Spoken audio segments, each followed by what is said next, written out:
යහළුවනේ කොහොමද ඔයගොල්ලන්ට? මම අද ඉන්නේ හලාවත වෙරළ තීරේ. අද සිකුරාදා. අද නිවාඩු දවසක්.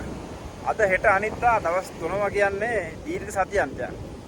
ඉතින් පවුල කට්ටියත් එක්ක මං ආව පොඩ්ඩක් හලාවත පැත්තේ ඇවිදලා යන්න. ඉතින් අපි හලාවත පැත්තේ ලස්සන බලලා මේ දවස් දෙක තුන මේ හලාවත ගත කරලා නිවාඩු පාඩුවේ ඉඳලා යම්. දිගට කරා දෙන්න මාත් එක්ක. අපි සාමාන්‍ය වැල්ලක් හැටියට දකින්නේ සුදු පාට වැලි ගතියක්. අර මේ හලාවත වැල්ල හාරන්න තියෙන තනිකර කළු පාට විතරයි.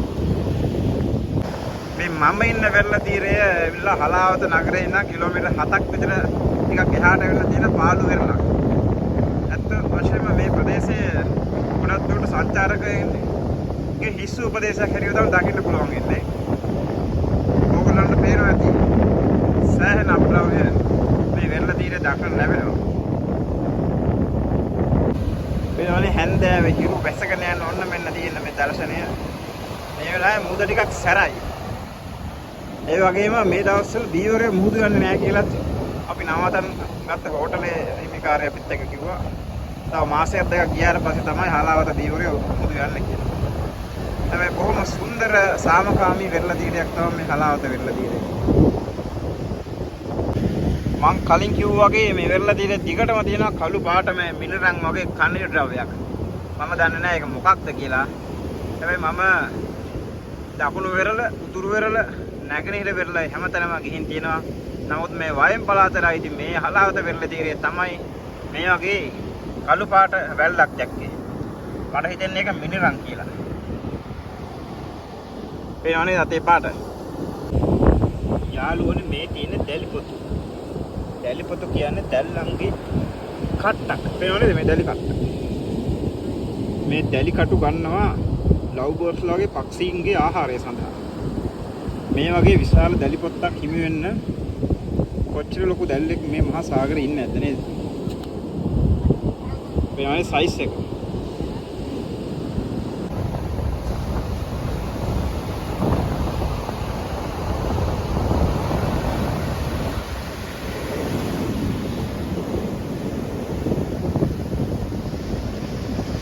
අර ඈතින් පේනවා දීවර වාඩියක් වගේ. අපි පොඩ්ඩක් ගිහින් බලමු එතෙන්ට. මෙන්න යාළුවනේ එනවා මියගේ මාළුවෙක්. මම මෙයාගේ නම නම් දන්නේ නැහැ. හැබැයි මෙයා මැරිලා වෙරළට ගොඩ ගහලා තියෙනවා.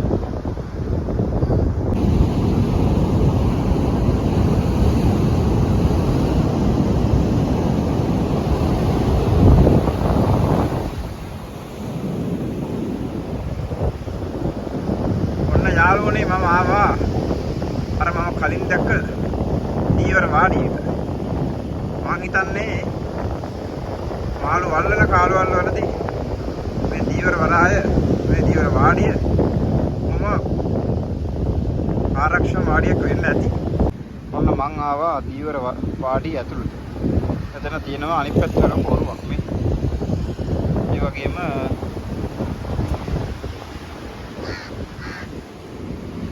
මෙතන මාළු අල්ලන්න යන්න එක ආම්පන්න જાති තියෙනවා. මං හිතන්නේ මේගොල්ලෝ මාළු අල්ලන කාලේ වෙනකොට මේ වරාය මේ වාඩිය හොඳින් පිළිසකඩ කරගෙන ඒ කටයුතු වල යෙදෙනවා ඇති.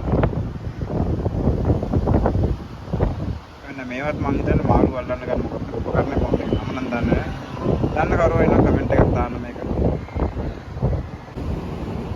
බොහෝ දීවරයෝ මං හිතන්නේ කිතුල් භක්ති කියන්නේ මේ හරියට හලාවතත් බොහෝ කිතුල් භක්ති කියන්නේ ඉන්නවා.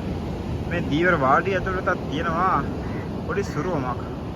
මෙතන මං හිතන්නේ කාගේ හරි යේසුතුමාගේ හෝ මරියතුමගේ හරි පිළිමයක් මේ දීවර වාඩිය ක්‍රියාත්මක වෙනකොට තියෙනවා ඇති.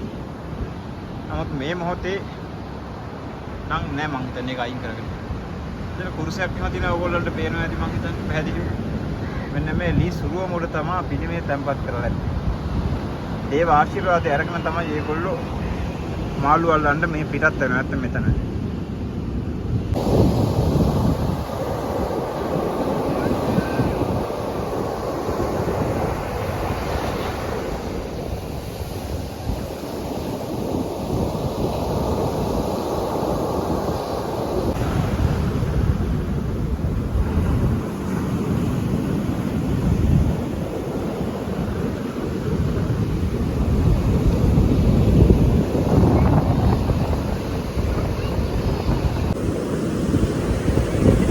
ආරම්භික සතියන්තයේ අද සිකුරාදා.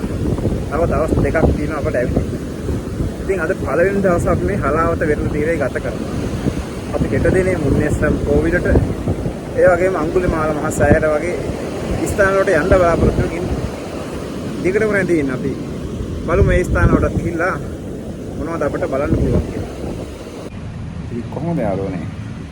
ඔයගොල්ලන්ට සුබෝදෑසන. අපි හිටියේ ස්පයිස් ඔෆ් සිලෝන් කියන හොටෙල් රිසෝට් එකේ. මේ රිසෝට් එක තියෙන හලාවතින් කිලෝමීටර් 7ක් විතර බීච් සයිඩ් එකට වෙන්නේ. මම හරියටම තන කිව්වොත් එම් හලාවතින් අඹකන්දවිල රෝඩ් එකේ කිලෝමීටර් 7ක් විතර යනකොට අපිට පුළුවන් මේ හොටෙල් රිසෝට් එකට එන්න.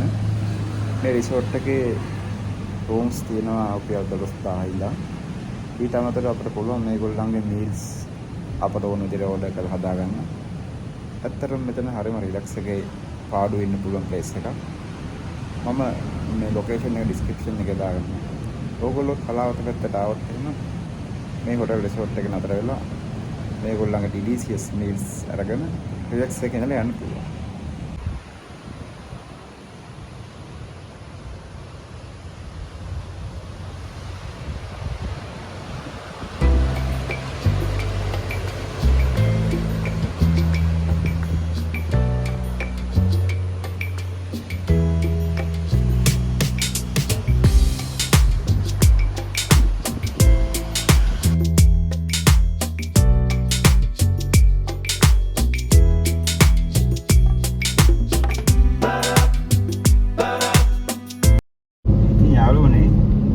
අපේ ට්‍රිප් එකේ දෙවෙනි දවස.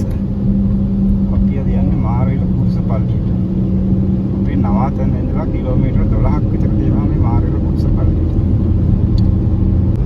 කුරුස පල්ලිය කියන්නේ කිතුල්පත් කියන අතර ප්‍රසිද්ධ ඒ වගේම අනුහස් තියෙන සිද්ධාස්ථානයක්. ඉතින් අපි අද හිතාගෙන ඉන්න මේ අනුහස් තියෙන සිද්ධාස්ථානය වැද පුදා ගන්න.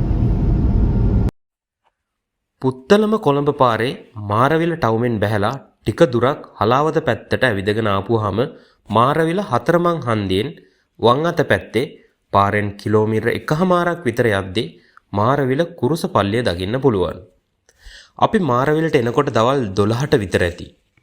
අද සෙනසුරාදා දවසක් නිසාද මන්දා සෑහෙන බැතිමතුන් පිරිසක් පල්ලියට රැස් වෙලා හිටියා.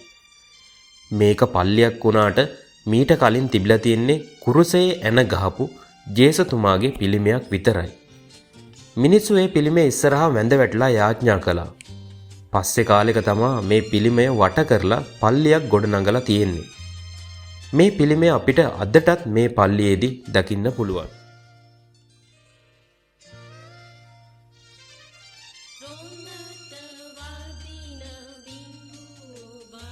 මේ පේන්න තියෙන කොඩි වැල්වල මිනිස්සු එයාලගේ බලාපොරොත්තු වගේම ප්‍රාර්ථනා ලියලා තියෙනවා. ඒ කොඩිවැල් පල්ලි භූමියේ එල්ලුවාම ඒ බලාපොරොත්තු ඉටු වෙනවා කියලා බැතිමතුන් විශ්වාස කරනවා.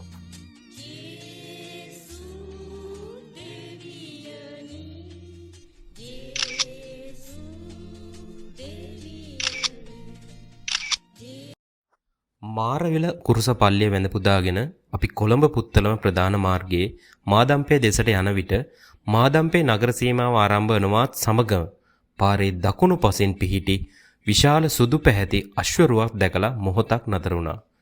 මෙතන තියෙන්නේ දේවාලයක්. මේ දේවාලය හඳුන්වන්නේ තනිවැල්ලේ දේවාලය නමින්. මෙය 6 වන බුවනක බාහු රජුගේ සහෝදර පසු කලක කෝට්ටේ රජ වුණ 8 වන වීර පරාක්‍රම බාහු රජුගේ යකඩ දෝලි බිසවගේ පුත් තනිය වල්ලභ නම් ප්‍රාදේශීය රජුන් වෙනුවෙන් තැනුවක්.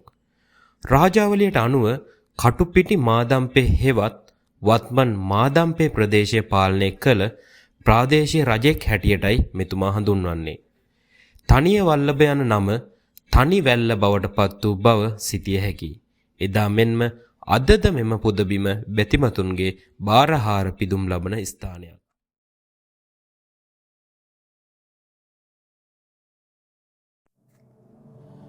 කොළඹ පුත්තලම් මාර්ගයේම ඉදිරියට යනකොට ඉබේම නැවතෙන තැනක් තමයි මාදම්පේ පුංචි කතරගම දේවාලය කියන්නේ. කතරගම දෙවියන් වෙනුවෙන්ම තැනූ දේවාලයක් වුණත් අනිත් ප්‍රධාන හින්දු දෙවිවරු වෙනුවෙන් මෙහි පූජාවන් පවත්වනවා.